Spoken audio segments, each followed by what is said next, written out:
नमस्कार आप सभी को। स्वागत है आप सभी का यूपीपीसीएस स्टडी आईक्यू पर। मेरा नाम विपुल त्रिपाठी है और मैं आप सभी को इसी प्लेटफॉर्म पर इंडियन पॉलिटी एंड कॉन्स्टिट्यूशन पढ़ाता हूं।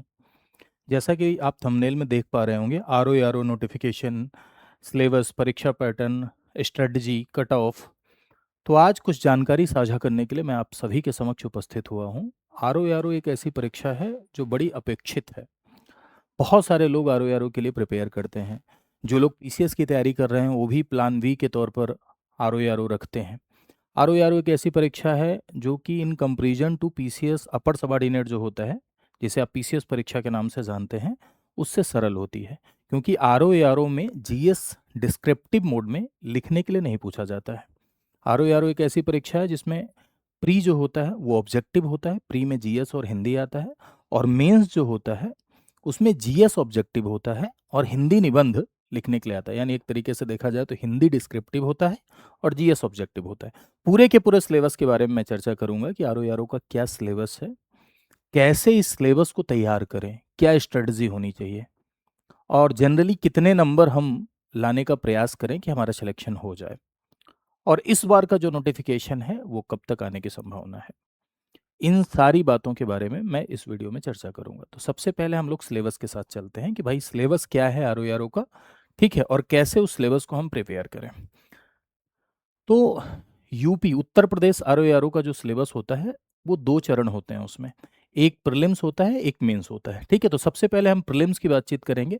प्रारंभिक परीक्षा का जो पाठ्यक्रम है उसमें जीएस, जनरल स्टडीज और हिंदी, 3 घंटे का एक पेपर होता है जिसमें जीएस और हिंदी के सवाल पूछे जाते हैं, ठीक है। जीएस के 140 क्वेश्चंस पूछे जाते हैं 140 नंबर के, यानी 140 सवाल 140 नंबर के पूछे जाते हैं जनरल स्टडीज में।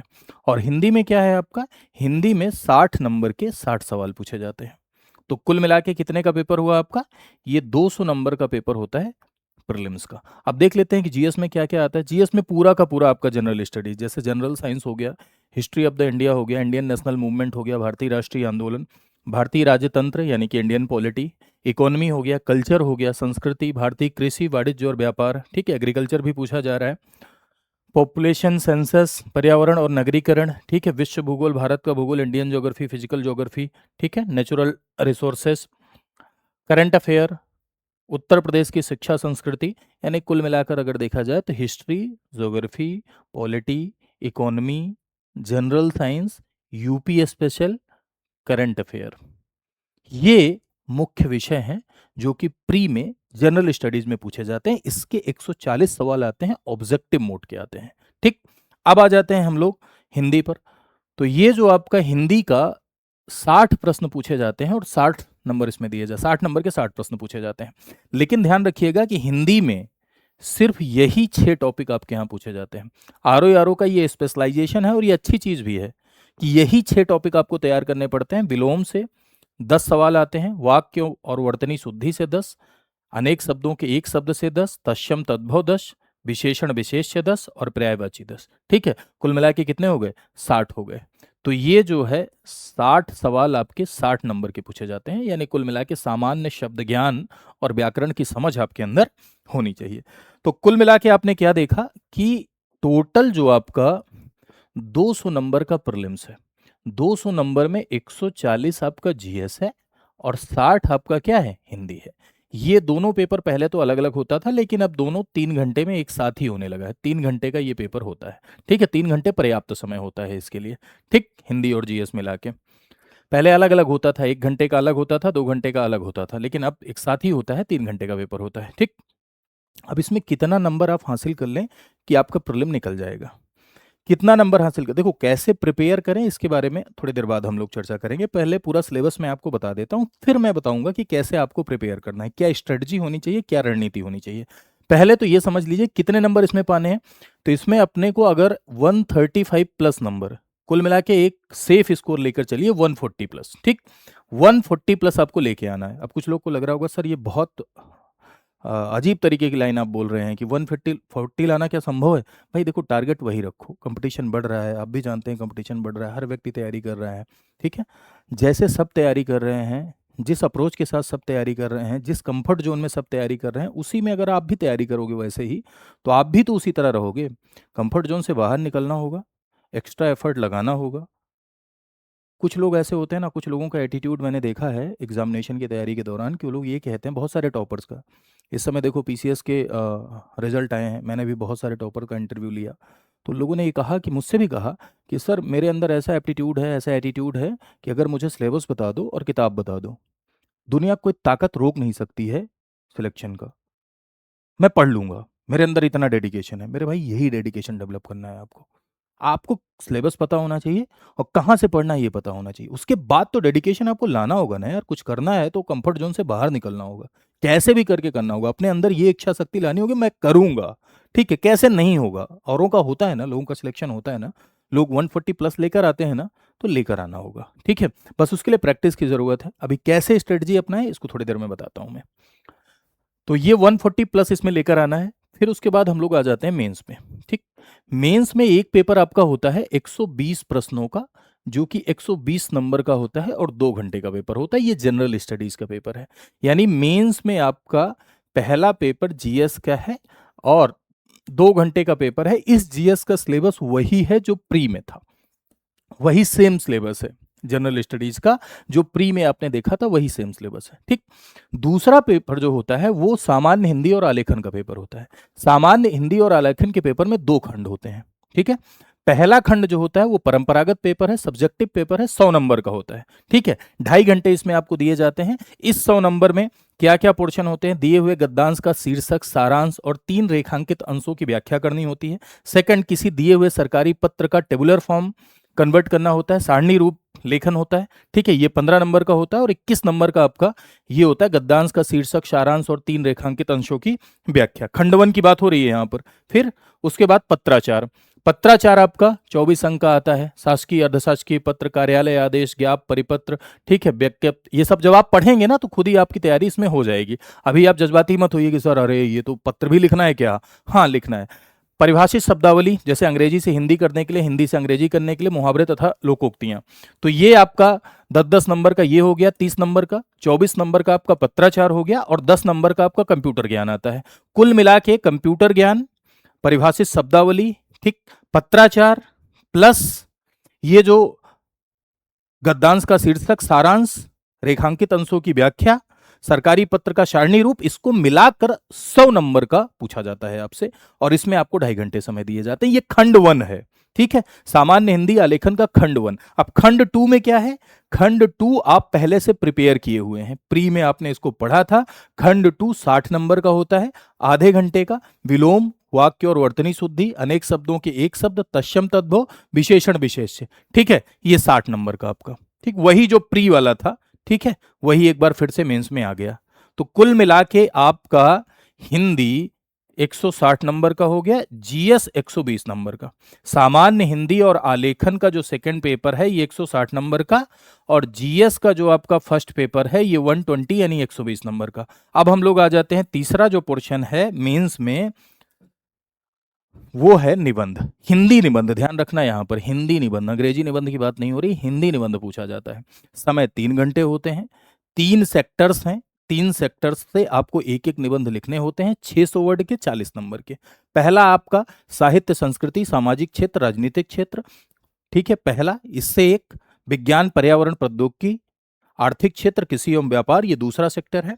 तीसरा राष्ट्रीय अंतर्राष्ट्रीय घटनाक्रम, प्राकृतिक आपदा, भूस्खलन, चक्रवात, भूकंप, बाढ़, सूखा इत्यादि, राष्ट्रीय विकास योजनाएं। ठीक, तो यहां से आप देखेंगे एक शब्द सीमा होती है 600, इससे एक निबंध 40 नंबर, इससे एक 40 नंबर, इससे एक 40 नंबर, 3 निबंध आपको सिलेक्ट करने हैं और सिलेक्ट करके लिखना है। 120 नंबर का ये हो गया। यानी कुल मिलाकर आपने क्या देखा कि मेंस में आपका जो जीएस है, जीएस का सिलेबस वही है जो प्री में था, 120 नंबर प्लस सामान्य हिंदी और आलेखन को मिला के 160 नंबर। ठीक है, और प्लस निबंध आपको मिला दो 120 नंबर। टोटल कितना हो जाएगा, टोटल हो जाएगा आपका 400। ठीक है, 400 नंबर का मेंस है। और इस 400 नंबर के मेंस में मैं आपसे कहूंगा कि अभी कंपटीशन का दौर 290 प्लस लेकर आइए। अपना टारगेट बनाइए 290 प्लस का, है ना, इवन 300 का टारगेट बनाइए। अगर आप इसमें 300 का टारगेट बनाए कि अपने को 300 प्लस लाना है, तो दुनिया कोई ताकत रोक नहीं पाएगी। क्लियर है? इंटरव्यू इसमें होता नहीं है। यही है इसका सिलेबस और मिनिमम नंबर जो आपको हासिल करना है जिससे आप कट ऑफ में आ जाएं। ठीक है, हाँ मतलब छंटने के बाद आपका सिलेक्शन हो जाए, कहने का मतलब ये है। ये इसका टारगेट बना के आपको चलना है। अब रही बात स्ट्रेटजी क्या होनी चाहिए, क्या स्ट्रेटजी होनी चाहिए भाई? तो स्ट्रेटजी ये है कि जीएस आप तैयार करिए मेंस और प्री दोनों का। मेंस और प्री दोनों का अलग अलग सिलेबस नहीं है, पहली बात तो ये मिथ हटाइए, सेम सिलेबस है। मेंस और प्री दोनों का सेम सिलेबस है, यानी दोनों का समान पाठ्यक्रम है, तो उसके लिए अलग अलग पढ़ने की कोई ज़रूरत नहीं है। सारे सब्जेक्ट आप पढ़िए, सारे सब्जेक्ट कॉन्सेप्चुअल मोड में पढ़िए, अच्छे से पढ़िए सारे सब्जेक्ट। जैसे आपका हिस्ट्री हो गया, पॉलिटी हो गया, ज्योग्राफी हो गया, जनरल साइंस हो गया आपका, इकोनॉमी हो गया आपका, ठीक है, करंट अफेयर हो गया आपका, ठीक है, यूपी स्पेशल हो गया आपका, ठीक है, ये मुख्य विषय है। इन सबको पढ़िए, लेकिन पढ़ने के साथ साथ, जैसे मैं पॉलिटी का अध्यापक हूँ, इंडियन पॉलिटी एंड कॉन्स्टिट्यूशन, तो मैं पॉलिटी का एग्जाम्पल लेके आपको बताऊंगा। जैसे मैंने पॉलिटी आपको पढ़ाई, प्रियम्बल पढ़ाया मैंने। अब मैंने प्रियम्बल पढ़ाया तो प्रियम्बल में 2 घंटे मैंने लिए और सारी बातें मैंने आपको बताई। अब आपको क्या करना है कि प्रियम्बल से रिलेटेड जितने भी क्वेश्चंस हैं जो आए हुए हैं प्रीवियस ईयर में, जो चाहे पीसीएस में आए हों, चाहे आरओ में आए हों, चाहे आरएएस में, चाहे छत्तीसगढ़ में, सब, और मॉडल क्वेश्चन, कुल मिला के आपको जो टॉपिक पढ़ाया जाए उस टॉपिक से रिलेटेड 100-150 सवाल आपको सॉल्व करने हैं। मार्केट में बहुत सारी किताबें आती हैं जिसमें दिया हुआ रहता है, घटना चक्र की किताब आती है और भी पब्लिकेशन की किताब आती है जिसमें सवाल भर भर के दिए हुए हैं। तो आपको क्या करना है, जो भी टॉपिक पढ़ाया जाए उस टॉपिक से रिलेटेड सारे क्वेश्चन सॉल्व करने हैं। जितने ज़्यादा से ज़्यादा क्वेश्चन आप सॉल्व कर सकते हैं उतने क्वेश्चन, और इसी तरह आप पूरा सिलेबस तैयार करेंगे। पिछले 1 साल का करंट अफेयर तैयार करना है। करंट अफेयर के लिए आपको क्या करना है, कोई भी एक मैगजीन फॉलो कर लीजिए, कोई भी एक मंथली मैगजीन फॉलो कर लीजिए, और प्लस कोई भी एक वीडियो, जिसका वीडियो आपको अच्छा लगे उसका वीडियो देखिए, और कोई भी एक मैगजीन आप फॉलो कर लीजिए। ठीक है, ये हो गया आपका करंट अफेयर। बाकी सब्जेक्ट ऐसे ऐसे करके तैयार करिए, साथ साथ क्वेश्चंस करते रहिए। और इसके अलावा हिंदी को बात के लिए नहीं छोड़ना है, हिंदी को भी इसी तरह से पढ़ते चलना है, प्रैक्टिस करते चलना है, हिंदी को भी साथ में लेकर चलना है, हिंदी निबंध को भी साथ में लेकर चलना है। 1 आध घंटे का समय निकालना है रोज डेली निबंध के लिए, क्योंकि निबंध सबसे इंपॉर्टेंट है आरओ के एग्जाम में। सामान्य हिंदी आलेखन तो आराम से हो जाता है, ठीक है, जीएस भी हो जाता है, लेकिन निबंध में लोग फेल होते हैं। ठीक है, क्योंकि लिखने वाली जो शैली है ना वो नहीं आ पाती है, जल्दी नहीं आ पाती, इसीलिए शुरुआत से पहले दिन से आपको निबंध पे काम करना होगा। लास्ट में निबंध वाली शैली डेवलप नहीं हो पाती है 1-2 महीने में। आप सोचे प्री और मेंस के बीच में जो गैप है उसमें हम डेवलप कर लें, अगर जल्दी एग्जाम हो गया है तो डेवलप नहीं हो पाती, इसलिए पहले दिन से लेके चलिए। ठीक, अब चलिए, ये तो हो गया, आपने सिलेबस तैयार किया पूरा का पूरा। आप खुद से भी सिलेबस तैयार कर सकते हैं, अगर किसी कोचिंग गाइड इत्यादि की मदद आपको लेनी है तो आप ले सकते हो। आपके ऊपर डिपेंड करता है कि आपके पास कितना टाइम है, आपका पढ़ने का जो मॉड्यूल है वो कैसा है, आपका अप्रोच कैसा है। अगर आपको किताबें पढ़ के तुरंत समझ में आ जा रहा है ना, तो आप बिल्कुल कोचिंग मत करिए, खुद से तैयार करिए। सिलेबस से रिलेटेड जो बुक्स हैं उसको पढ़ने के बाद आपको लग रहा है मुझे सब तो समझ में आ रहा है, क्वेश्चन भी मेरे से बन रहे हैं, अगर मैं प्रियम्बल पढ़ के खुद क्वेश्चन सॉल्व कर रहा हूँ तो मेरे से बन रहे हैं, तो कोई जरूरत नहीं है कोचिंग करने की। लेकिन अगर नहीं बन रहा है तो गाइड, कोचिंग, मेंटोर, इन सब का हेल्प आप ले सकते हैं। ठीक है, अब दूसरी बात यहाँ पर, प्री आपके 2 महीने बचे, मान लो 2 मंथ आपका प्री बचा, आपको करना क्या है, 100 मॉक लगाने हैं कम से कम, कैसे भी करके आपको 100 मॉक लगाने हैं। आप घर में वैसे ही माहौल दीजिए जैसे एग्जाम का माहौल दिया जाता है। ठीक है, घर में वैसे ही माहौल दीजिए और 100 मॉक लगाइए, चाहे आप किसी कोचिंग का ऑफलाइन मॉक ज्वाइन कर लीजिए, चाहे ऑनलाइन कर लीजिए, चाहे अपने घर में बैठ के दीजिए। 100 मॉक टेस्ट आपको लगाने हैं जीएस के, कैसे भी करके। आप कह रहे होंगे 100 सर बहुत ज़्यादा है, हाँ है ज़्यादा, लेकिन करना होगा। ठीक है, प्लस हिंदी के भी आपको कम से कम 50 टेस्ट लगाने हैं, 50 टेस्ट हिंदी के, 100 टेस्ट आपको जीएस के करने हैं। और इन 2 महीने में आपको रिवीजन करना है। करंट अफेयर के 500 क्वेश्चंस आपको सॉल्व करने हैं, जो पुराना करंट अफेयर आपने पढ़ा है रिवीजन करना है, अपनी नोट्स रिवाइज करनी है। 2 महीने आपको सिर्फ रिवीजन और प्रैक्टिस, सिर्फ revision practice test series, revision practice test series, यही करना है। फिर आराम से एग्जाम दीजिए, मेरी शुभकामनाएं कि आप सब चयनित हो। चयनित होने के बाद आप मेंस पहुंचे, मेंस में भी अभी यही काम करना है आपको, जीएस के 100 टेस्ट आपको लगाने हैं। ठीक है, और हिंदी के भी आपको जितना ज़्यादा से ज़्यादा, निबंध आप जितना ज़्यादा लिख सकते हैं उतना लिखिए, 100, 200, 300, जितनी आपकी क्षमता है उतना निबंध लिखिए, और सामान्य हिंदी आलेखन का भी उतना ही टेस्ट दीजिए। जितना टेस्ट दे सकते हैं उतना टेस्ट दीजिए और रिवाइज करिए। रिवीजन ही है। अभी मैं जो है पीसीएस के इंटरव्यू के लिए गया था, एक बच्ची का इंटरव्यू लिया, मैंने उससे पूछा कि मेंस में तुमने कितने टेस्ट दिए थे, मतलब कितना आंसर लिखा था। मैं शॉक्ड हो गया, उसने कहा कि सर मेरा फर्स्ट अटेम्प्ट में क्रैक हुआ है, मैं एसडीएम बनी हूँ और मैंने कम से कम 1000 उत्तर लिखे हैं। सोचो, मैं खुद शौक हो गया। मैंने कहा बच्चे 10 उत्तर नहीं लिखते हैं, उसी में कहता अरे सर लिख नहीं पा रहे हैं, वर्ड नहीं बन रहे हैं, 50 बहुत है, बता दीजिए कितने हैं। ये सब करना होगा, कंफर्ट जोन से बाहर मेरे भाई निकलना होगा। तैयारी अगर करनी है तो थोड़ा ज़्यादा करना होगा, क्योंकि सबके जैसे ही होगा तो नहीं होगा ना, तो करना होगा। चलिए, तो ये है इसका स्ट्रेटजी। मेरी शुभकामनाएं कि मेरे भाई आप सब चयनित हों, आप सब सिलेक्ट हों, ठीक। नोटिफिकेशन कब आ रहा है, तो लोग नोटिफिकेशन देखो आएगा 100%, क्योंकि आपने एक खबर सुनी होगी कि आरओ की जो पद हैं, सरकार ये डिसाइड करती है कि कौन सा पद खाली है, देखती है सरकार, और खाली रहता है तो पब्लिक सर्विस कमीशन को भेज देती है भर्ती कंडक्ट कराने के लिए। तो सरकार ने लगभग 150 पद के आसपास पहले भी भेज चुकी है, उससे ज़्यादा ही भेज चुकी है, ठीक है, लोक सेवा आयोग को। तो जल्दी ही इसका नोटिफिकेशन, मुझे ऐसा लगता है, जो मेरा अपना अनुमान है वो ये है कि नवंबर दिसंबर, ठीक है, पहले भी आ सकता है। अगर अगस्त सितंबर में नहीं आया, अगस्त सितंबर में नहीं आया, तो नवंबर दिसंबर 100% समझ लीजिए कि इसका नोटिफिकेशन आएगा, ठीक है। तो इसी हिसाब से अभी से अपना जुट जाइए, तैयारी करिए, आपके पास समय है, समय बर्बाद मत करिए, तैयारी करिए। अब यहाँ पर अगली बात ये कि हम कैसे आपकी तैयारी में मदद कर सकते हैं हमारी। तो हमारे यहाँ भी आरओ के बैचेज चलते हैं। जैसे यूपी आरओ के लिए स्टडी आईक्यू आपकी किस प्रकार मदद कर सकता है, ठीक।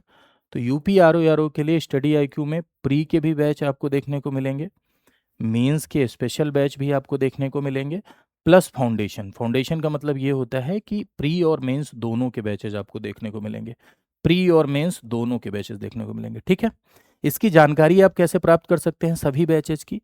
तो मेरा नाम विपुल त्रिपाठी है, ठीक है, ये नाम है मेरा, ठीक। आप इस नंबर पे कॉल करिए, 9289996923। मेरा नाम बताइए कि मैं सर की क्लास देख के आया हूँ, आरओ के बारे में मुझे जानकारी लेनी है। आप ये बोलिए कि मुझे आरओ का जो फाउंडेशन कोर्स है उसके बारे में जानकारी लेनी है। एक तरीका ये है आपका, इस तरीके से भी आप इंक्वायरी कर सकते हैं, ठीक। 9289996923 पर, ठीक।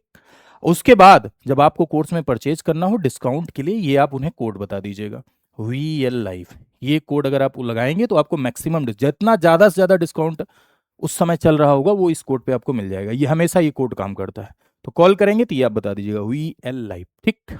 अब दूसरी बात, आप खुद से कैसे एनरोल कर सकते हैं, तो आप चले जाइए कहाँ, studyaiku.com पर। इस तरह से देखिए, मैं आपको बता देता हूँ पूरा तरीका, क्या तरीका है। देखिए, आप जाइए www.studyaiku.com पर। देखो जैसे ये लिखा हुआ है ना, www.studyaiku.com, इस पर जाइए। यहाँ पर देखो लिखा है पॉपुलर ऑनलाइन कोर्स। क्या लिखा है? Popular online course. इसमें चले जाइए, स्टेट पीसीएस में चले जाइए, स्टेट पीसीएस में फिर उत्तर प्रदेश में चले जाइए, है ना, ध्यान रखिएगा, स्टेट पीसीएस फिर उसके बाद उत्तर प्रदेश, एक दो बार क्लिक कर लीजिएगा, मोबाइल में भी ऑप्शन आता है। उत्तर प्रदेश में क्लिक करने के बाद आप देखेंगे ढेर सारा बैचेस दिखाई पड़ेंगे। यहाँ आप देखिए, ये जैसे पीसीएस के बैच है, ये मेंस का बैच है, ये यूपी पीसीएस प्री का है, ऐसे आप इसे, ये टेस्ट सीरीज है आपकी, ये मेंस का बैच है। अब देखो आरओ मेंस का बैच है, ये सिर्फ मेंस है इसमें, ठीक है। अब आरओ फाउंडेशन बैच, फाउंडेशन में प्री और मेंस दोनों है, पूरा कवर्ड है, और इसमें पॉलिटी भी मैंने भी पढ़ाई है, ठीक। तो इसमें आप जाइए, देखो यहाँ डाउनलोड करके पूरा जान सकते हैं, पूरा बैचेज के बारे में, रिकॉर्डेड बैच है, ठीक है, पूरा का पूरा रिकॉर्डिंग उपलब्ध है, पूरी की पूरी रिकॉर्डिंग आपको मिल जाएगी, इसमें लाइव नहीं, इसमें रिकॉर्डिंग मिलेगी आपको, रिकॉर्डेड कोर्स है पूरा का पूरा, ठीक है। तो यहाँ स्टार्ट माई कोर्स, देखो मेरा इनरोल्ड है इसलिए मेरे में स्टार्ट माई कोर्स दिखा रहा है, आप में लिखेगा ज्वाइन करने का ऑप्शन आएगा, ठीक है। तो उस पर जब आप क्लिक करेंगे, जैसे एक दूसरा वाला क्लिक करके मैं दिखा देता हूँ, क्योंकि ये मेरे नंबर पे इनरोल्ड है इसलिए दिखा रहा है स्टार्ट माई कोर्स, ठीक। आप जब अपने नंबर से जाएंगे तो आपको ओटीपी डालना पड़ेगा, ओटीपी डालेंगे, मोबाइल नंबर इंटर करेंगे, मोबाइल नंबर इंटर करेंगे, ओटीपी डालेंगे, उसके बाद लिख के आता है, जैसे कि मैं आपको प्री वाला दिखा देता हूँ, तो हो सकता है आपको दिखे। देखिए, यूपी में आप गए, उत्तर प्रदेश गए, उत्तर प्रदेश में जब आप पहुँचे तो देखिए आरओ मेंस है ये, मेंस, ठीक।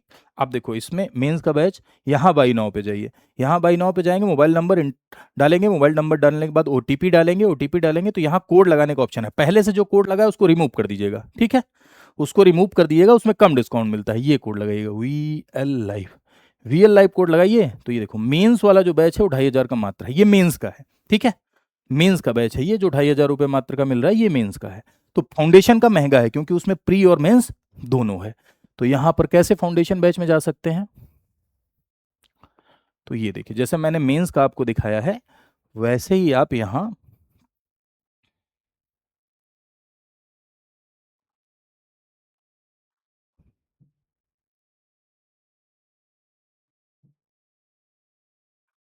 ठीक, ये है आपका RO फाउंडेशन बैच, देखो दिख रहा है, VO का भी बैच है अपने यहाँ, VO और RO दोनों है, ठीक। RO क्या फाउंडेशन, ये दिख रहा होगा आपको, इस पे आपको क्लिक करना है। ये 9,998 रुपये यहाँ दिखा रहा है, ठीक है, 9,009, लेकिन आप कोड लगाएंगे तो आपको और सस्ता पड़ेगा, ठीक है। जैसे मेंस का देखो 6,248 रुपये, लेकिन कोड लगाने के बाद 2,500 का पड़ा। वैसे यहाँ पर भी आप जब कोड लगाएंगे तो ये आपको और सस्ता हो जाएगा, ठीक है। लगभग जो है क्या मान के चलिए कि 4,000 के आसपास का आएगा। 4,000 में पूरा का पूरा पीएम मेंस आप पढ़ सकते हैं, ठीक। किसी भी प्रकार का अगर आपको दिक्कत हो रहा है, आपको लग रहा है कि आपने कॉल किया लेकिन वहाँ से भी समस्या है, आपको कुछ जेन्युइन प्रॉब्लम है, किसी भी प्रकार की समस्या आपको आ रही है, तो मेरे भाई मैं आपको एक टेलीग्राम चैनल बता रहा हूँ, जो कि मेरा टेलीग्राम चैनल है। ये देखो, यहाँ पे आप जुड़ जाइए, यहाँ पर आप डायरेक्टली मुझे भी मैसेज कर सकते हैं, ठीक है। ये मेरा इंस्टाग्राम है, यहाँ पर भी आप मुझे डायरेक्टली मैसेज कर सकते हैं। किसी भी प्रकार की समस्या हो रही है तो आप मुझसे मैसेज करके, लेकिन जेन्युइन प्रॉब्लम है, कोई जेन्युइन चीज़ है तो वही पूछिएगा, ठीक है। क्योंकि आप जानते हैं कि मास्टरों के पास थोड़ा टाइम कम रहता है, ठीक है। और अगर जल्दी रिस्पॉन्स ना आए तो उसके लिए भी माफ़ करिएगा। तो आई होप आप सारी चीज़ें समझ गए होंगे, और मेरी शुभकामनाएं कि आप सब बढ़िया से तैयारी करें, बढ़िया से चयनित हों, देश समाज विकास का माध्यम बने, खूब आगे बढ़ें, ठीक है। खूब स्वस्थ रहें, खूब मोटाएं। मोटाने का अर्थ फूलना नहीं है, मोटाने का अर्थ बी हेल्दी, यानी स्वस्थ रहना। तो आज के लिए इतना ही। Thank you so much to all of you. नमस्कार।